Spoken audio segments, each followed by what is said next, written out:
বক্রগতির শনি মিথুন রাশি বা লগ্নের জন্য ঠিক কতটা পজিটিভ বা নেগেটিভ ভাইবস আনতে পারে। 138 দিনের শনির বক্রগতির যে পিরিয়ড, এই পিরিয়ড মিথুন রাশির জন্য আদেও কি ভালো রেজাল্ট দেবে? মিথুন রাশি থেকে শনির অবস্থান কিন্তু এখন গোচরে দশম ঘরে।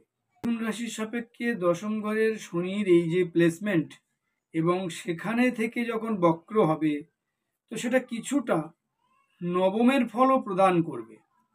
ফলে নবম বলতে পিতা এবং ভাগ্যস্থান এবং উচ্চশিক্ষার জায়গা।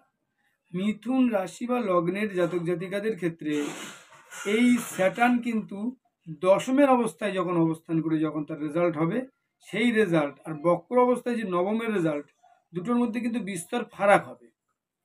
তো কর্মক্ষেত্রের যে ভাব দশম, সেখানে স্ট্রাগল পিরিয়ড, হার্ডওয়ার্ক সেটা যেমন করতে হবে, তার পাশাপাশি নবম ভাবকে ইন্ডিকেট করছে। ফলে উচ্চশিক্ষায় যারা যাবে তাদের জন্য কিন্তু হার্ডওয়ার্ক, স্ট্রাগল কিন্তু জারি থাকবে। নবম ভাব মানে কিন্তু এখানে পিতার বিষয়টা দেখছি, ফলে সেই বিষয়টাতে কিন্তু খুব একটা ভালো রেজাল্ট দিচ্ছে না। কারণ দেখুন, নবমের শনি ম্যাক্সিমাম ক্ষেত্রেই খারাপ রেজাল্ট দেয়। তো বক্র অবস্থায় নবম দশম হয়ে যাচ্ছে, তো যতটা নবমের দিকে থাকবে ততটা কিন্তু খারাপ ফল হবে, যতটা দশমের দিকে থাকবে ততটা স্ট্রাগলের দ্বারা ভালো রেজাল্ট দেবে। আর এই শনির যে অ্যাসপেক্টগুলো হবে, সেই অ্যাসপেক্টগুলো কোথায় কোথায় হবে না, দ্বাদশে, অর্থাৎ থার্ড অ্যাসপেক্ট কিন্তু শনির কিন্তু দ্বাদশে পড়বে। এই দ্বাদশে অ্যাসপেক্ট পড়া মানেই কিন্তু ব্যয় বৃদ্ধি, ইনভেস্টমেন্ট ভুল ভাল হওয়ার একটা ট্রেন্ড। এই যে পার্টিকুলার 138 দিনের যে বক্র পিরিয়ড, এই পিরিয়ডে আমার মনে হয় মিথুন রাশি লগ্নের জাতক জাতিকা বা ব্যক্তিদের একটু অ্যাভয়েড করা ভালো। যদি করতে হয় কম ইনভেস্টমেন্ট, বা আপনাকে 138 দিন বলতে এমন কিন্তু মহাভারত অশুদ্ধ হয়ে যাবে না যদি আপনি 2 মাস কি 3টে মাস পিছিয়ে যান। বিশেষ করে যখনই বক্রতার এফেক্ট শুরু হয়ে যাবে 13ই জুলাই থেকে, এই 13ই জুলাই থেকে আপনি আগস্ট এবং সেপ্টেম্বরের মধ্যে আপনি অনেক কিছু বুঝতে পেরে যাবেন।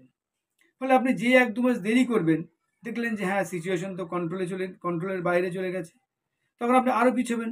ফলে আপনি ইনভেস্টমেন্ট করে যেটা ক্ষতির মুখে পড়তেন, সেটা ইনভেস্টমেন্ট না করে কম ক্ষতির মুখে পড়লেন, এবং যখন বক্রতা কেটে যাবে আপনি আবার তো সুযোগ পেয়ে যাচ্ছেন। সুতরাং বড় ধরনের কোনো ইনভেস্টমেন্ট বা মাঝারি ইনভেস্টমেন্টের তাহলে এখন যাবেন না মিথুন রাশি লগ্নের ব্যক্তিরা। এবার আসবো মায়ের বিষয়ে।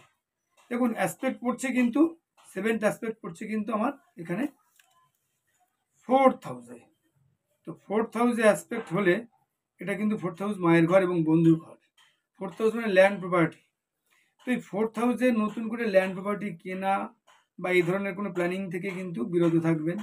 মায়ের সঙ্গে ভালো ব্যবহার করার চেষ্টা করতে হবে, যদিও কতটা পারবে সন্দেহ আছে। এবং বন্ধুদের সঙ্গে খুব কেয়ারফুলি মিশতে হবে, সব কিছু কিন্তু বন্ধুদের সঙ্গে শেয়ার করা যাবে না। এবারে আসবো দশম দৃষ্টি। দশম দৃষ্টি কোথায় পড়ছে? সপ্তম ঘরের উপরে। ফলে দাম্পত্য জীবনে একটা টালমাটাল কিন্তু তৈরি হবে, দাম্পত্য রিলেশনশিপের মধ্যে কিন্তু ফ্লাকচুয়েশন করবে। সপ্তম ভাব মানে ব্যবসার জায়গা, সেখানে কিন্তু আপনি আপনার ক্লায়েন্ট বা আপনি আপনার যে উপরে যারা আছেন, যারা মালিক বা তাদের সঙ্গে যে ডিলিংয়ের একটা ব্যাপার থাকে, এই জায়গায় কিন্তু আপনার প্রবলেম কিছু তৈরি হবে। সপ্তম ভাব মানে প্রতিদ্বন্দ্বী, আপনি ব্যবসা করুন, প্রাইভেট সেক্টরে করুন, যেখানে করুন, আপনার অপোনেন্ট যারা, তাদের সঙ্গে কিন্তু আপনার একটা ক্রাশ তৈরি হবে। মানে এই জায়গায় কিন্তু একটা টানাপোড়েন তৈরি হবে। এই জায়গাগুলো কিন্তু আপনাকে খেয়াল রাখতে হবে এবং যতটা সম্ভব চিন্তা করতে হবে যত ঝামেলা অশান্তি থেকে এড়িয়ে নিজেকে অ্যাভয়েড করিয়ে দূরে রাখা যায়। বক্র অবস্থায় আরেকটা বিষয় তৈরি করে এই মিথুন রাশি লগ্নের জাতক জাতিকাদের ক্ষেত্রে, একটা অস্থির অচলাবস্থা, একটা দিকভ্রান্ত ভাবুঘুরে টাইপের একটা ভাব কিন্তু তৈরি করে তুলবে। যেহেতু এখানে রাশি লগ্নের অধিপতি বুধ, তো সেখানে ছেলে মানুষপনা একটা ক্যারেক্টার তো কাজ করছে। আর তার মধ্যে যদি স্যাটার্ন যদি এরকম ট্রানজিটে চলে আসে, দশম ঘরে এবং নবম ঘর দুটোকে কানেক্ট করে দেয়, সেক্ষেত্রে একটা কিছুটা তো বলা যেতে পারে নেগেটিভ ভাইবস তৈরি করার একটা ট্রেন্ড তৈরি হবে। যদিও এখানে অন্যান্য গ্রহ নক্ষত্রের যে সংযোগ যেটা হয়ে আছে, সেটা কিন্তু আবার ভালো। তার কারণ এখানে দেখুন, মিথুনে কিন্তু অলরেডি বৃহস্পতি বসে আছে, কিন্তু মিথুনে বৃহস্পতি বসেছে, এই বৃহস্পতি কিন্তু বুঝতে হবে দশমপতি বৃহস্পতি মিথুনে বসে আছে। এই বৃহস্পতি যত না ভালো ফল দেবে, তার থেকে শনি কিন্তু দশম ঘরে বসে এবং নবম ঘরে বসে দুটোর কানেক্টিভিটি তৈরি করে সেখান থেকে কিন্তু বেশি খারাপ রেজাল্ট দেওয়ার চেষ্টা করবে। এবং যেহেতু নবম ঘরে কিন্তু রাহু বসে আছে ট্রানজিট করে, ফলে এই জায়গা থেকে বড় বড় একটা স্বপ্ন দেখাবে। যখনই এই বক্রী শনির পিরিয়ড শুরু হবে, দুম করে যে ইনভেস্টমেন্টে আপনার প্রফিট নেই সেই ইনভেস্টমেন্টের সম্পর্কে একটা ইনকোয়ারি বা একটা কানেক্টিভিটি চলে আসবে। আপনাকে নানা রকম প্রলোভন দেখানো হবে, আপনি ইনভেস্টমেন্ট করুন, আপনি এত প্রফিট পাবেন, অত প্রফিট পাবেন। এবার আপনি দুমদাম করে ফেলবেন, তখন কিন্তু আপনাকে করার সময় যখন আপনি আবেগ দিয়ে করবেন, কিন্তু করার পরে বুঝবেন অনেকটা ভুল করে ফেলেছেন, তখন কিন্তু আর কিছু বিশেষ করা থাকবে না। সুতরাং বড় করে ইনভেস্টমেন্ট বা মাঝে ইনভেস্টমেন্টে তাহলে যাবেন না।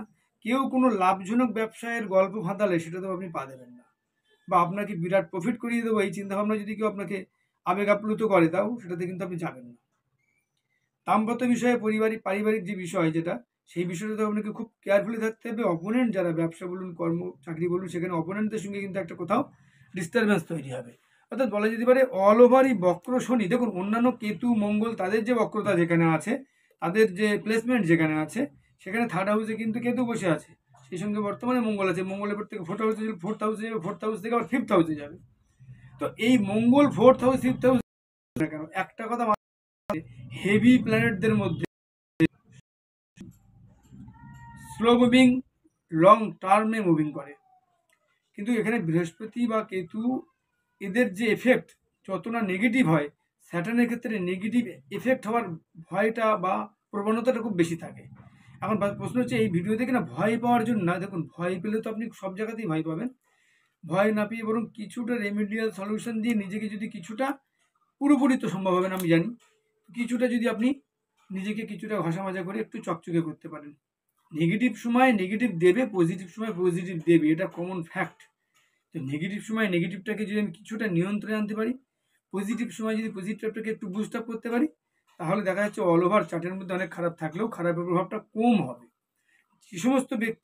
যে সমস্ত জন্মকুণ্ডলীর ব্যক্তিদের ব্যক্তিগত চার্টে এখন মহাদশা খুব ভালো পজিশনে বসে আছে বা চলছে, তাদের কিন্তু এই মিথুন রাশি লগ্ন হলেও তাদের কিন্তু এতটা খারাপ আসবে না, তাদের মোটামুটি দোলাচলে চলবে। কিন্তু এখানে যেহেতু দশম ও নবম ভাবকে কন্ট্রোল করছে ব্যাপারটা বক্রী হয়ে, ফলে এখানে কিন্তু একটা কর্মক্ষেত্রের জায়গায়, যে আমি আগেও বলেছি আবারও বলছি, প্রেশার, স্ট্রাগেল এসবগুলো থাকবে।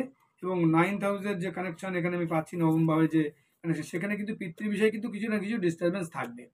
মিথুন রাশি লগ্ন সম্পর্কে খুব বেশি বিস্তারিত বলা যায় না, বলার দরকার নেই। একটা বিষয় শুধু মাথায় রাখলে আপনাদের চলবে, যে এই সময়টায় বড় ইনভেস্টমেন্ট নয়, বড় বিজনেস প্ল্যানিং নয়, বড় প্রজেক্টের কোনো কিছুই আপনি এপ্রিল থেকে মে, আপনি কত, জুলাই থেকে 13ই জুলাই থেকে August, September, October, November, December থেকে আপনি সবকিছু শুরু করতে পারবেন। এই কটা মাস একটু স্লো যান, একটু বসে যান, তাতে লাভ হবে আখেরে। কারণ এত পুঙ্খানুপুঙ্খ ভেঙে ভেঙে ভেঙে ভেঙে প্রত্যেকটা সেক্টরকে তো বলা সম্ভব নয়। কিন্তু অল ওভার যে পজিশনে আছো, সেই প্রত্যেকের পজিশন থেকে একটু হালকা নিজেকে জাস্ট একটু স্লো করে দাও কিছু দিনের জন্য। আশা করি তাতে ভালো রেজাল্ট হবে। না হলে কি হবে, কারোর বিজনেস নিয়ে প্রবলেম হবে, যে জব করছে তার চাকরি নিয়ে প্রবলেম হবে, যে এডুকেশন সেক্টর আছে তার একরকম প্রবলেম হবে, যে ছাত্র সে পড়াশোনাতে মনোনিবেশ করতে পারবে না, যে রিসার্চ করছে তার রিসার্চের প্রবলেম তৈরি হবে, হ্যাঁ, যে বাইরে গিয়ে কোনো ডিগ্রি করতে চাইছে তার ক্ষেত্রে প্রবলেম তৈরি হবে। সুতরাং আমার কাছে কথা হচ্ছে, যে চার্টে প্লেসমেন্টে যদি দেখি যেখানে গন্ডগোল আছে, আমি তাহলে কেন সেটা নিয়ে ঘাঁটাতে যাব, বরং সেটাকে যতটা মাইনর করা যায়, মিনিমাম করা যায়, সেই চিন্তাটাই করতে হবে। ভিডিও ভালো লাগলে অবশ্যই লাইক, শেয়ার, সাবস্ক্রাইব করবেন। ধন্যবাদ।